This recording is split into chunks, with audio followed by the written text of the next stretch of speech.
ಶೂರ್ಪಣಖ ಮಾಡಿದ ತಪ್ಪಿಗೋಸ್ಕರ ಶ್ರೀರಾಮಚಂದ್ರ ಲಕ್ಷ್ಮಣನ ಮೂಲಕ ಆಕೆಗೆ ಶಿಕ್ಷಿಸಿದ. ಕಿವಿಮೂಗು ಕತ್ತರಿಸಿಕೊಂಡಂತಹ ಶೂರ್ಪಣಖ ದೂರಿಡುವುದಕ್ಕೋಸ್ಕರ ರಾವಣನ ಬಳಿಗೆ ಓಡಿ ಬಂದಿದ್ದಾಳೆ. ಮೈಮರೆತು ಸುಖಭೋಗದಲ್ಲೇ ಮುಳುಗಿದ್ದಂತಹ ರಾವಣನನ್ನು ಚೆನ್ನಾಗಿ ಭರ್ಸನ ಮಾಡಿದರು. ರಾವಣ ಆಕೆ ಮಾತುಗಳನ್ನೆಲ್ಲ ಆಲಿಸಿದವ. ಯಾರಿಂದ ನಿನಗಿಂತಹ ದುಸ್ಥಿತಿ ಒದಗಿ ಬಂತು ಅನ್ನೋದನ್ನು ಹೇಳು, ವಿವರವಾಗಿ ಹೇಳು ಅಂತಂದಾಗ ಶ್ರೀರಾಮಚಂದ್ರನ ಪರಾಕ್ರಮ ಸಹಿತವಾಗಿ ತಾನು ಯಾಕೆ ಈ ರೀತಿಯಾಗಿ ವಿರೂಪಕ್ಕೊಳಗಾದೆ ಅನ್ನೋದನ್ನು ಹೇಳ್ತಾ ಇದ್ದಾಳೆ.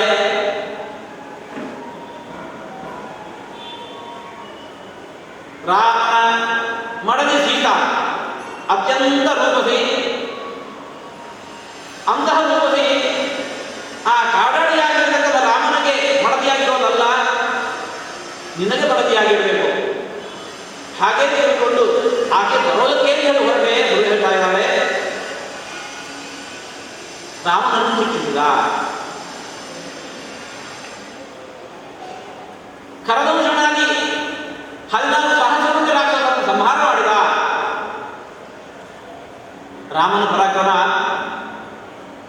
ಯಾವಾಗ ಕಬ್ಬಲಿಕೆಯಿಂದ ಬಾಣವನ್ನು ಎತ್ತಾನೆ, ಯಾವಾಗ ಪ್ರಯೋಗಿಸ್ತಾನೆ ಅನ್ನೋದು ತಿಳಿಯೋದಿಲ್ಲ. ಅಷ್ಟು ವೇಗವಾಗಿ ಕ್ಷಣಮಾತ್ರದಲ್ಲಿ ಸಹಸ್ರ ಸಂಖ್ಯೆಯಲ್ಲಿ ಇರತಕ್ಕಂಥ ರಾಕ್ಷಸರನ್ನು ಒಬ್ಬಟ್ಟಿಂದ ಸಂಹಾರ ಮಾಡಿದ. ಅಂತಹ ರಾಮನಿಗೆ ಪ್ರತೀಕಾರ ಮಾಡಬೇಕು ಹೀಗೇನು ಹೇಳಿಕೊಂಡು ರಾವಣನನ್ನು ಪ್ರೇರಿಸಿದ್ದಾಳೆ. ರಾವಣ ಆ ಕೂಡಲೇ ರಥವನ್ನೇರಿ ಮಾರೀಚನ ಬಳಿಗೆ ಮತ್ತೆ ಬಂದ. ಈ ಹಿಂದೆ ಜನಸ್ಥಾನದಲ್ಲಿ ದಂಡಕಾರಣ್ಯದಲ್ಲಿ ನಡೆದಿರತಕ್ಕಂತಹ ಘಟನೆಯೆಲ್ಲವನ್ನು ಕೂಡ ಅಕಂಪನ ಅನ್ನತಕ್ಕಂತಹ ರಾಕ್ಷಸ ಬಂದು ಗೂಢಚರ ಬಂದು ತಿಳಿಸಿದ್ದ. ಆವಾಗ ಒಮ್ಮೆ ಕೇಳಿದ ತಕ್ಷಣ ಮಾರೀಚನ ಬಳಿಗೆ ಬಂದವನು ಮಾರೀಚ ಕೊಟ್ಟಿರತಕ್ಕಂತಹ ಹಿತೋಪದೇಶದಿಂದ ಮರಳಿ ಲಂಕೆಗೆ ಹೋಗಿದ್ದ. ಇವತ್ತು ಶೂರ್ಪಣಖೆಯ ಪ್ರೇರಣೆಗೊಳಗಾಗಿ ಮತ್ತೆ ಪುನಃ ಹೊರಟ.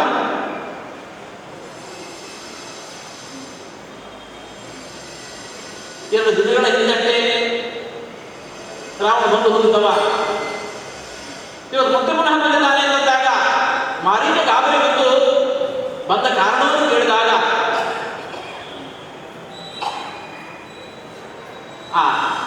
ರಾವಣ ಅಂತ ಇದ್ದಾನೆ. ನಡೆದ ಘಟನೆಯಲ್ಲೂ ಕೂಡ ತಿಳಿಸಿ ನೀನು ನನಗೆ ಇವತ್ತು ಸಹಾಯ ಮಾಡಬೇಕು. ತ್ವಯಾಹಂ ಸಹಾಯೇನ ಪಾರ್ಶ್ವಸ್ಥೇನ ಮಹಾಬಲ ಆನಯಿಷ್ಯಾಮಿ ವಿಕ್ರಮ್ಯ ಸಹಾಯಕ ಕ್ರಮೇ ಭವ ಅಸ್ಯ ಭಾರ್ಯ ಜನಸ್ಥಾನ ಸೀತಾಂ ಸುರಸುತೋಪಮಾನ್. ಶ್ರೀರಾಮಚಂದ್ರ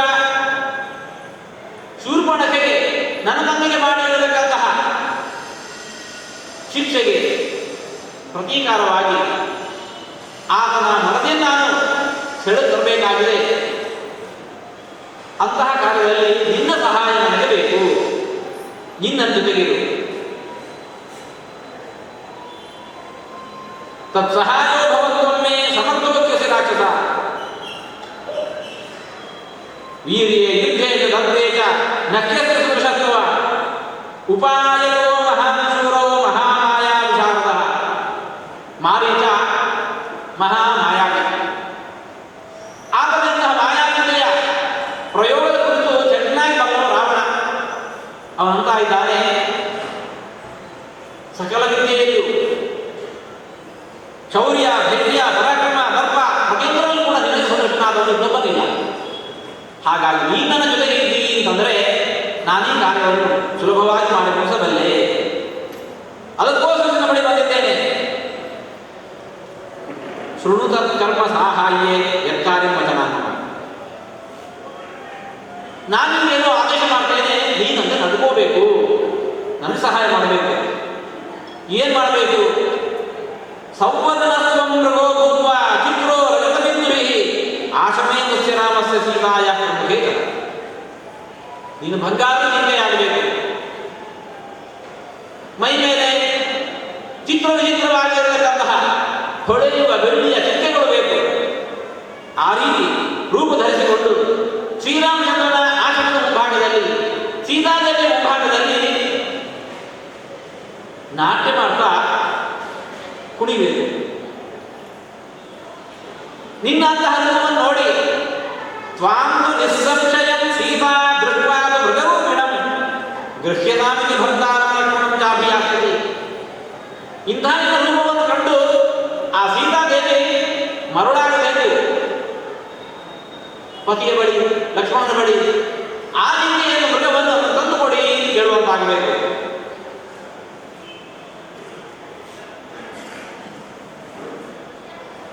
ನಿನ್ನನ್ನು ಅವರು ಹಿಡಿಯುವುದಕ್ಕೋಸ್ಕರ ಕಟ್ಟಿಸಿಕೊಂಡು ಬರ್ತಾರೆ. ಅವರಿಬ್ಬರನ್ನು ಕೂಡ ನೀನು ಬಹುದೂರ ಆಶ್ರಮದಿಂದ ಬಹುದೂರ ತಗೊಂಡು ಹೋಗಬೇಕು. ತದಸ್ತಯೋರವಾಯೇನು ಶೂನ್ಯೇ ಸೀತಾಂ ಯಥಾ ಸುಖಂ ನಿರಾಮಾದೋ ಹರಿಷ್ಯಾಮಿ. ರಾಹುಚಂದ್ರನು ಕಾರಣ. ಯಾವಾಗ ರಾಮಲಕ್ಷ್ಮಣರು ಆಶ್ರಮದಿಂದ ದೂರ ಸರಿದರು, ಸೀತೆಯನ್ನು ಅಪಹರಿಸುವುದರ ವಿಷಯದಲ್ಲಿ ನನಗೆ ಯಾವ ತೊಂದರೆಗಳೂ ಇಲ್ಲ, ಅನಾಯಾಸವಾಗಿ ನಾನಕ್ಕೇನು ಅಪಹರಿಸ್ತೇನೆ. ಆ ಬಳಿಕ ತತಃಪಶ್ಚಾತ್ ಸುಖಂ ಗ್ರಾಮೇ ಭಾರ್ಯಾಯಾಃ ಕರ್ಷಿತೆ ವಿಶ್ರಬ್ಧಂ ಪ್ರಹರಿಷ್ಯಾಮಿ ಪದಾರ್ಥೇನಂತರಾದ. ಮಡದಿಯನ್ನು ಕಳಗೊಂಡಂತಹ ರಾಮ ಪರಿಪರಿಯಾಗಿ ಮುಚ್ಚಿಸಬೇಕು. ಆ ಮೂಲಕ ಭಾರೀತಿಯಿಂದ ಒಳಗಾಗಬೇಕು. ಹಾಗೆ ದುಃಖಕ್ಕೊಳಗಾಗಿರತಕ್ಕಂಥ ಆತನ ಹೊಳೆಯೋದು ಅತ್ಯಂತ ಸುಲಭ. ನೀನಿವತ್ತು ಬಂಗಾರದ ಜಿಂಕೆಯಾಗಿ ರಾಮನ ಆಶ್ರಮದ ಮುಂದೆ, ಸೀತಾದೇವಿ ಕಣ್ಣ ಮುಂದೆ ಹಾಗೆ ವಿಹರಿಸಬೇಕು. ತಸ್ಯ ರಾಮಕಥಾಂ ಶುತ್ವಾ ಮಾರೀಚಸ್ಯ ಮಹಾತ್ಮನಃ ಶುಷ್ಕಂ ಸಮಭವದ್ವಕ್ತ್ರಂ ಪರಿತ್ರಸ್ತೋ ಬಭೂವಃ. ರಾಮನ ಸುದ್ದಿಯನ್ನು ರಾಮನ ಮುಖದಿಂದ ಮತ್ತೆ ಪುನಃ ಕೇಳಿದ್ದೆ.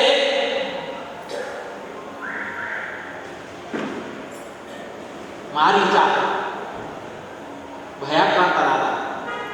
ಮುಖ ಎಲ್ಲ ಒಣಗಿ ಪ್ರಾರಂಭ ಆಯಿತು. ರಾವಣನ ಮಾತಿನಲ್ಲಿ ಅಂತಹ ದಾರ್ಢ್ಯ ಇದೆ. ಈ ಹಿಂದೆ ಒಂದು ಬಂದಿದ್ದ 2 ದಿನಗಳಿಂದಷ್ಟೇ ಆತನನ್ನು ಒಳ್ಳೆ ಮಾತುಗಳಿಂದ ಹಿಂದೆ ಕಳಿಸಿದ್ದಾಗಿದೆ. ಆದರೆ ಇವತ್ತು ನೋಡಿದರೆ ಆ ರಾವಣನ ಮಾತಿನಲ್ಲಿರತಕ್ಕಂತಹ ಕರ್ಕಶತೆ, ಅವನ ಆದೇಶದ ಸ್ವರೂಪವನ್ನು ಕಂಡಾಗ ರಾವಣ ಹಿಂದೆ ಸರಿಯುವವರಲ್ಲ ಅನ್ನೋದು ಮಾರೀಚನಿಗೆ ತಿಳಿದಿದೆ. ಹಾಗಾಗಿ ರಾಮನ ಈ ಕಥೆಯನ್ನು ಕೇಳಿದ್ದೆ ಅವನ ಮುಖ ಶುಷ್ಕಂ ಸಮಭವದ್ವಕ್ರಂ, ಭಾರೀ ಭೀಮನಾದ ಭೀತಿನ ಮುಖ ಎಲ್ಲ ವಿವರ್ಣವಾಗಿ ಒಣಗಿ ಹೋಯಿತು. ಓಷ್ಠವು ಪರಿಹನ್ ಶುಷ್ಕವು ನೇತ್ರೈ ರವಿಷೈವ ಮೃತಭೂತ ಇವಾರ್ಥಸ್ತು ರಾವಣನ ಸಂತೈಸಿದ. ವಾಲ್ಮೀಕಿ ಮಹರ್ಷಿಗಳು ಮಾರೀಚನ ಸ್ಥಿತಿಯನ್ನು ವರ್ಣಿಸ್ತಾ ಇದ್ದಾರೆ. ನಾಲ್ಗೆ ಆ ತುಡಿಯೆಲ್ಲ ಒಳಗೆ ಹೋಗಿದೆ, ತುಡಿಯೆಲ್ಲ ಒಳಗೆ ಹೋಗಿದೆ. ಮಾತನಾಡಬೇಕು ಅಂತಿದ್ರೆ ತುಡಿ ತೆರೆಕೊಳ್ತಾ ಇಲ್ಲ, ಅಂಟಿಬಿಟ್ಟಿದೆ. ಅಂತಹ ತುಡಿಯನ್ನು ತನ್ನ ಒದ್ದೆಯಾಗಿರುವ ನಾಲಿಗೆಯ ಮೂಲಕ ಅವನು ಒದ್ದೆ ಮಾಡಿಕೊಂಡು ತುಡಿಯನ್ನು ಬಿಡಿಸಿಕೊಂಡು ಮಾತನಾಡಲು ಪ್ರಾರಂಭ ಮಾಡಿದ್ದಾನೆ. ಭಯದಿಂದಾಗಿ ಕಣ್ಣುಗಳು ರೆಪ್ಪೆ ಮುಚ್ಚದೆ ರಾವಣನ ನೋಡ್ತಾ ಇದ್ದಾನೆ.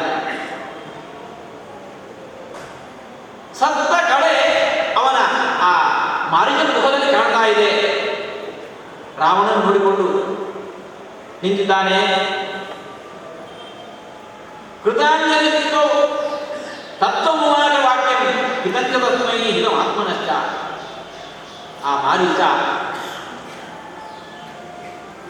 ರಾವಣನಿಗೆ ಮತ್ತೊಮ್ಮೆ ಹಿತೋಪದೇಶಕ್ಕೆ ಬಂದಾಗ ಯಾವ ರೀತಿ ನಡೆದುದಾದರೆ, ರಾವಣ ನಿನಗೂ ಒಳಿತಾದೀತು, ನನಗೂ ನನಗೂ ಉಳಿತಾಯ ಅಂತಹ ನಡೆ ಹೀಗಿದೆ ಅಂತ ಹೇಳಿಕೊಂಡು ರಾವಣನಿಗೆ ಉಪದೇಶಕ್ಕೆ ಮುಂದಾಗಿದ್ದಾನೆ. ತತ್ಸುತ್ವ ರಾಕ್ಷಸೇಂದ್ರಸ್ಯ ವಾಕ್ಯಂ ವಾಕ್ಯ ವಿಶಾರದ ಪ್ರತ್ಯುವಾಚ ಮಹಾತೇಜ ಮಾರೀಚೋ ರಾಕ್ಷಸೇಶ್ವರಂ. ಮಾರೀಚ ಅಂತ ಇದ್ದಾನೆ, ರಾವಣ ಯಾರದೋ ಮಾತನ್ನು ಕೇಳಿಕೊಂಡು ಏನೋ ಕಾರ್ಯಕ್ಕೆ ಮುಂದಾಗಿ ಬಿಟ್ಟಿದ್ದಿ,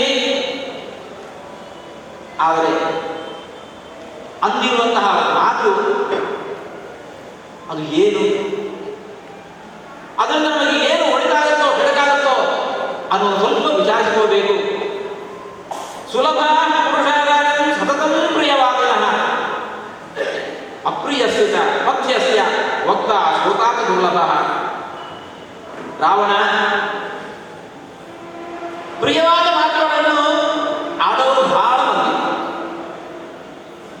ಆದರೆ ಅವರಾಡುವಂತಹ ಮಾತುಗಳು ನಮಗೆ ಪ್ರಿಯವಾಗಿ ಇದ್ದಾವು, ಆದರೆ ಅವು ಹಿತವಾಗಿರಬೇಕು ಅಂತ ನಿಯಮ ಇಲ್ಲ. ಮಾತು ಪ್ರಿಯವಾಗಿರೋದಿಲ್ಲ, ಆದರೆ ಅದು ಒಳ್ಳೆ ಪಥ್ಯವಾಗಿರತಕ್ಕಂತಹ ಮಾತಾಗಿರುತ್ತೆ, ಹಿತಕಾರಿಯಾಗಿರತಕ್ಕಂಥ ಮಾತಾಗಿರುತ್ತೆ. ಆದರೆ ಏನು ಮಾಡೋಣ ಹೇಳು, ಅಂತಹ ಪಥ್ಯವಾಗಿರತಕ್ಕಂತಹ ಹಿತವಾದ ಮಾತುಗಳನ್ನು ಆಡೋ ಮಂದಿಯೂ ವಿರಳ, ಆಡಿದ ಮಾತನ್ನು ಕೇಳಿಸಿಕೊಳ್ಳೋದು ವಿರಳ. ರಾವಣ, ನೀನಿವತ್ತು ಅಂತಹ ಪರಿಸ್ಥಿತಿ ನಿಲ್ಲಿಸ್ತಾ ಇದೆ. ಶೂರ್ಪಣಖ ಸೀತೆಯ ರೂಪವನ್ನು ವರ್ಣಿಸಿ ಹಾಕಿ ಹಿಡ್ಕೊಂಬ, ನನಗೆ ಅನ್ಯಾಯ ಆಗಿದೆ, ರಾಮನಿತಕ್ಕೆ ಶಾಸ್ತ್ರ ಮಾಡು, ನಿನ್ನಲ್ಲಿಂಥ ಸಾಮರ್ಥ್ಯ ಇದೆ, ಎಲ್ಲ ಮಾತುಗಳು ನಂಬಿದ್ದಾಳೆ. ಆ ಮಾತುಗಳನ್ನು ಕೇಳಿದಾಗ ಅವೆಲ್ಲ ಹೌದು, ನನಗೆ ಇವೆಲ್ಲ ಅನುಕೂಲವಾಗಿದೆ ಅಂತ ಅಂದುಕೊಂಡು ಆ ಪ್ರಿಯವಾದ ಮಾತುಗಳನ್ನು ಕೇಳ್ಕೊಂಡು ಬಂದಿದ್ವಿ. ಆದರೆ ನಿಮಗೆ ಒಂದು ಕೂಡ ಪಥ್ಯವಾದ ಮಾತಲ್ಲ,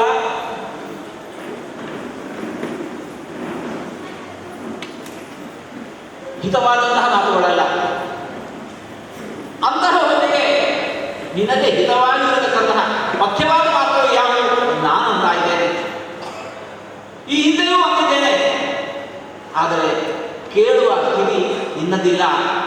ಆದರೂ ಹೇಳ್ತೇನೆ ಕೇಳು. ನೂನಮೂ ಬುದ್ಧ್ಯತೆ ರಾಮನ್ ಮಹಾವೀರ ಗುಣೋನ್ನತಂ ಅಯುಕ್ತಚಾರ ಸಫಲ ಮಹೇಂದ್ರ ಪರ್ವತಂ. ಶ್ರೀರಾಮನ ಶೌರ್ಯ, ಪರಾಕ್ರಮ, ಧೈರ್ಯ, ಆತನ ಗುಣದ ಎತ್ತರ ನೀನು ಬಲ್ಲವನಲ್ಲ. ಚಪಲ ರೀತಿ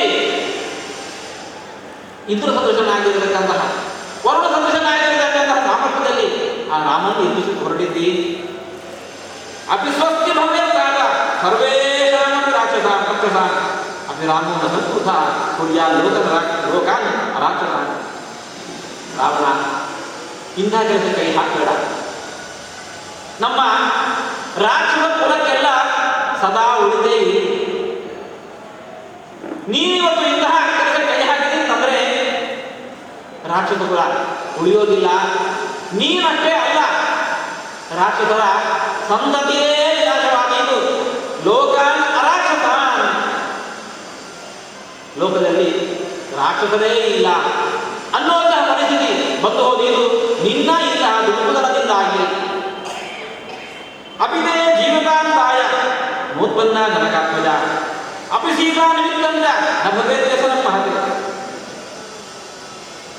ನಿನ್ನ ಇವತ್ತಿನ ನಡೆಯನ್ನು ನೋಡಿದರೆ ಸೀತಾದೇವಿ ಹುಟ್ಟಿದ್ದೇ ನಿನ್ನ ವಿನಾಶಕ್ಕೋ ಎಂಬಂತೆ ಕಾಣ್ತಾ ಇದೆ.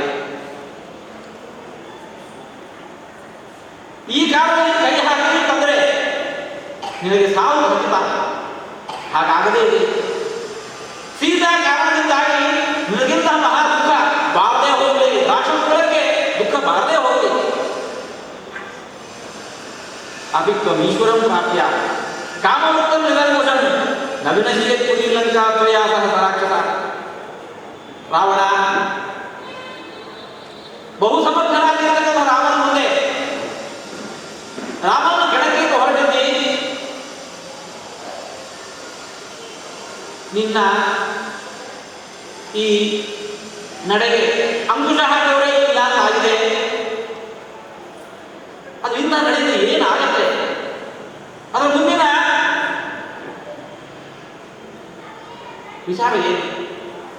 ನವೀನಶ್ಚೇ ಪುರೀಲಂಕಾ ತ್ವಯಾ ಸಹ ರಾಕ್ಷಸ. ನಿನ್ನ ಇಂತಹ ದುಡಿದ ಫಲ ನೀನೊಬ್ಬನೇ ಅಲ್ಲ, ಸಮೃದ್ಧವಾಗಿರತಕ್ಕಂತಹ ರಾಕ್ಷಸರಿಗೆ ಸಮೃದ್ಧವಾಗಿರುವ ನೆಲೆಯಾಗಿರುವಂತಹ ಲಂಕಾ ಅದು ಸುಟ್ಟು ಹೋಗಿತ್ತು. ತದ್ವಿಧ ಕಾಮವಂತೋ ಹಿ ದುಶ್ಶೀಲ ಪಾಪಮಂತ್ರದ ಆತ್ಮಾನಂ ಸ್ವಜನಂ ರಾಷ್ಟ್ರಂ ಸರಾಜ ನಿರೂಪತಿ. ಒಂದೆಡೆ ರಾವಣನಿಂದ ಪ್ರವೃತ್ತಿಯನ್ನು ಕಂಡು ಅದನ್ನು ಸಿಟ್ಟು ಬರ್ತಾ ಇದೆ. ನಿನ್ನಂತಹ ವ್ಯಕ್ತಿ ಕಾಮವೃತ, ಹೇಳೋರು ಕೇಳೋರು ಇಲ್ಲ, ಸ್ವಯಂ ಪ್ರಜ್ಞೆ ಇಲ್ಲ, ತಿಳಿದವರಾಗ್ತದ ಅಂದರೆ ಅದನ್ನು ಆಲಿಸಬೇಕಂತಹ ಪ್ರಮೇಯೂ ಇಲ್ಲ. ದುಶ್ಶೀಲ ನಡತೆ ಕೆಟ್ಟದ್ದಾಗಿದೆ. ಪಾಪವಂತಹ ಸುತ್ತಮುತ್ತ ಯಾರು ಉಪದೇಶ ಕೊಡೋರು ಯಾರು ಇದ್ದಾರೆ ಅವರೆಲ್ಲ ಪಾಪಿಗಳೇ ಇದ್ದಾರೆ.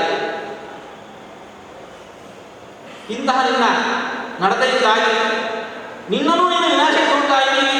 ಸ್ವಜನಂ ರಾಷ್ಟ್ರಂ, ನಿನ್ನಂತಹ ರಾಜರು ತನ್ನನ್ನು ವಿನಾಶಕ್ಕೆ ಗುರಿ ಮಾಡಿಕೊಳ್ಳುವ ಜೊತೆಗೆ ತಮ್ಮವರನ್ನು ರಾಷ್ಟ್ರವನ್ನು ಪೂರ ಹಾಳು ಮಾಡ್ತಾ ಇದ್ದಾರೆ.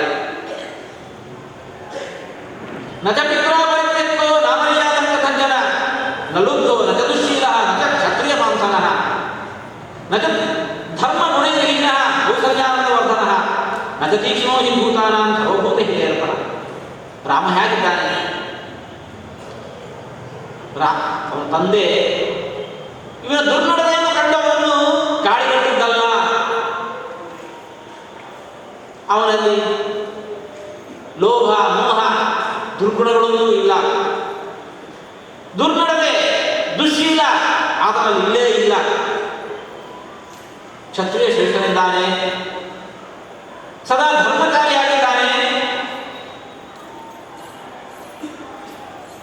ಯಾವುದೇ ಪ್ರಾಣಿಗಳ ಮೇಲೆ ಮಮತೆಯನ್ನು ತೋರಿಸುವವನಾಗಿದ್ದಾನೆ. ಸರ್ವಭೂತ ಹಿತೇರತಃ, ಎಲ್ಲರಿಗೂ ಒಳ್ಳೆದಾಗಲಿ ಎಂದು ಬಯಸುವವನು.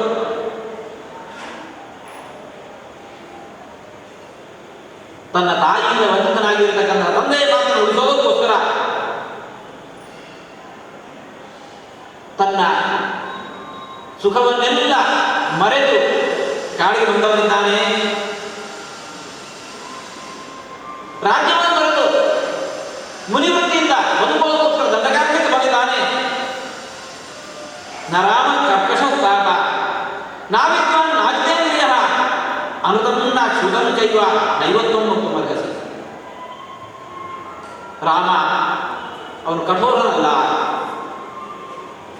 ಒಳ್ಳೆ ಜ್ಞಾನಿ ಇದ್ದಾನೆ, ವಿಶೇಷವಾಗಿ ಜಿತೇಂದ್ರನಿದ್ದಾನೆ. ಆತನ ಬಗ್ಗೆ ಸುಳ್ಳು ಮಾತುಗಳು ನೀನು ಆಡಬೇಡ. ಮಾರೀಚನ ಬಾಯಿಯಿಂದ ರಾಮನ ವ್ಯಕ್ತಿತ್ವದ ಪರಿಚಯ ವಾಲ್ಮೀಕಿ ಮಹರ್ಷಿಗಳು ಕೊಡುತ್ತಾ ಇದ್ದಾರೆ. ರಾಮ ದೇವರು ಯಾವುದು ಅಂದ್ಕೊಂಡಿದ್ದಿ? ಮಾರೀಚಂತ ಇದ್ದಾನೆ.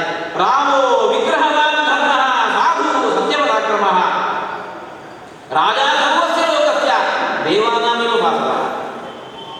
ಯಾರು ರಾಮ ಅಂತಂದರೆ ರಾಮೋ ವಿಗ್ರಹವಾನ್ ಧರ್ಮ, ಸಕಲ ಧರ್ಮಾಚಾರ, ಸಕಲ ಧರ್ಮಗಳು, ಅದಕ್ಕೇನೆ ಒಂದು ರೂಪ ಕೊಟ್ಟದ್ದಾದರೆ ಅದಕ್ಕೇನೆ ರಾಮ ಅಂತ ಹೇಳಿದ್ರು.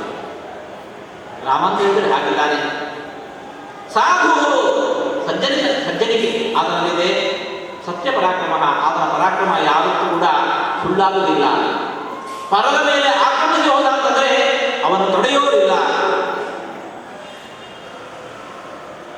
ಕ್ಷತ್ರಿಯದಲ್ಲಿ ಯಾರು ಜ್ಯೇಷ್ಠರು ಕೇಳಿದರೆ ಯಾರು ಬಲದಲ್ಲಿ ಜ್ಯೇಷ್ಠರಿದ್ದಾರೆ ಅವರೇ ಹಿರಿಯರು. ರಾಮನಲ್ಲಿರತಕ್ಕಂತಹ ಪರಾಕ್ರಮ, ಶೌರ್ಯ, ಧೈರ್ಯ, ಸಾಹಸ, ಬಲ ಅಂತಹದ್ದು ಅವನು ಕೇವಲ ಅಯೋಧ್ಯೆಗೆ ರಾಜ ಅಲ್ಲ, ರಾಜ ಸರ್ವಸ್ಯ ಲೋಕಸ್ಯ. ಇಂದ್ರನನ್ನು 3 ಲೋಕದ ಅಧಿಪತಿ ಅಂತ ಹೇಳ್ತಾರೆ. ಆ ಇಂದ್ರ 3 ಲೋಕದ ಅಧಿಪತಿ ಹೋಗ್ತವಲ್ಲ ಗೊತ್ತಿಲ್ಲ.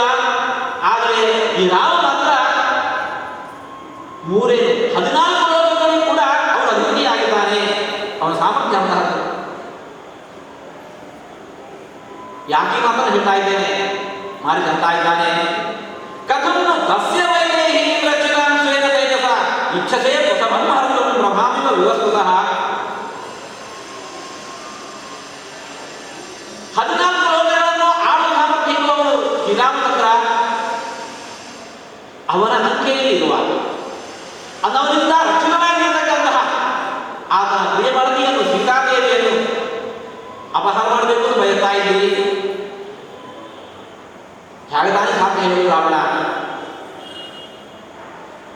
ಏನಾಯಿತು? ಸೂರ್ಯನಿಂದ ಪ್ರಭೆಯನ್ನು ದೂರ ಮಾಡಲು ಸಾಧ್ಯ ಇದೆ? ಇಲ್ಲ.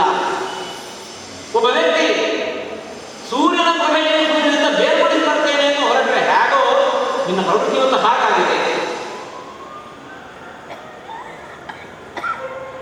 ಸದಾತ್ಮಿಷಮನಾದೃಶ್ಯಂ ಚಾಪ ಖಡ್ಗೇಂಧನತ್ರणे ರಾಮಾಗ್ನಿಂ ಸಹಸಾದೀಂಗಂ ನ ಪ್ರವೇಶಂ ತ್ವಮರ್ಹಸಿ. ರಾವಣ ರಾಮ ಅಂತ ಹೇಳಿ ಅಂತಿದ್ದವನಲ್ಲ, ಅವನೊಬ್ಬ ಅಗ್ನಿ. ಮಿಡತೆಗಳು ಪ್ರಜ್ವಲಿಸ್ತಾ ಇರತಕ್ಕಂಥ ಬೆಂಕಿಯನ್ನು ನಂದಿಸಬೇಕು ಅಂತ ಹೇಳುವುದರ ಮೇಲೆ ಹಾರಿ ಬರ್ತಾವಂತೆ. ಹಾಗೆ ಹಾರಿ ಬಂದವು ಆ ಅಗ್ನಿಯಲ್ಲಿ ತಾವೇ ಮುಗಿಯಾಗ್ತಾವೆ ಹೊರತು ಆ ಬೆಂಕಿ ನಂದಿಸುವ ಸಾಮರ್ಥ್ಯ ಹೋಗಲಿಲ್ಲ. ನಿನ್ನ ಪ್ರಯತ್ನ ಇವತ್ತು ಅಂತಹದ್ದಾಗಿದೆ. ರಾಜ್ಯಂ ಸುಖಂಚ ಸಂತ್ಯಜ್ಯ ಜೀವಿತಂಚ ಇಷ್ಟಮಾತ್ಮನಃ ನಾದ್ಯಾಸಾದಯುಂತಾದ ರಾಮಾಂತಕಮ ವಿಹಾರಸಿ. ರಾಮ ಅಂತ ಹೇಳಿದ್ರೆ ಅವನು ಯಮನ. ದಾಸರು ಹೇಳ್ತಾ ಇದ್ದಾರೆ, ಯಮನೆಲ್ಲೂ ಕಾಣನೆಂದು ಹೇಳಬೇಡ, ರಾಮನೇ ಯಮನ, ಸಂದೇಹ ಬೇಡ. ರಾಮ ಅಂತ ಹೇಳಿದ್ರೆ ಇನ್ಯಾವ ಅಲ್ಲ, ನಿಜವಾಗಿ ಅವನೇ ಯಮ ಆಗಿದ್ದಾನೆ. ರಾವಣ ಬದುಕನ್ನು ಬಹಳ ಪ್ರೀತಿಸೋನು, ಅದು ಬೇಕು ಇದು ಬೇಕು ಆ ವೈಭವ ಬೇಕು ಈ ಸೊತ್ತು ಬೇಕು ಅಂತ ಬಯಸುವವನು. ಅಂತಹ ನೀನು ಬದುಕನ್ನೇ ನೆಚ್ಚಿಕೊಳ್ಳೋಣ ಹೌದು ತಾನುದಾದರೆ ರಾಮನೆಂಬ ಯಮನ ಬಗ್ಗೆ ದುಸ್ಸಾಹಕ್ಕೆ ಮುಂದಾಗಬೇಡ. ಯಾಕೆ? ಅಪ್ರಮೇಯಂ ವಿಕಲ್ಪೇನೋ ಯಸ್ಯ ಸಾ ಜನಕಾತ್ಮಜ ನತ್ವಂ ಸಮರ್ಥ ತಾಮರ್ಥಂ ರಾಮ ತಾಪಾಶ್ರಯ ಅಂತಾನೆ. ಅಪ್ರಮೇಯಂ ವಿಕಲ್ಪೇನೋ ರಾಮನ ತೇಜಸ್ಸು ಏನು ಅನ್ನೋದನ್ನು ನೀನು ಮನಸ್ಸನ್ನು ಊಹಿಸಿಕೊಳ್ಳೋದು ಸಾಧ್ಯ ಇಲ್ಲ. ಅಂತಹ ಶ್ರೀರಾಮಚಂದ್ರನ ಮಡದಿ ಜಾನಕಿ ಇದ್ದಾಳೆ. ಅಂತಹ ಸೀತೆಯನ್ನು ಅಪಹರಿಸಿಕೊಂಡು ಹೋಗಲಿಕ್ಕೆ ರಾವಣ ನ ಸಮರ್ಥಸ್ತು, ನೀನು ಯಾವತ್ತೂ ಸಮರ್ಥನ ಆಗೋದಿಲ್ಲ. ರಾಮ ಅಂತ ಹೇಳಿದ್ರೆ ಯಾರು?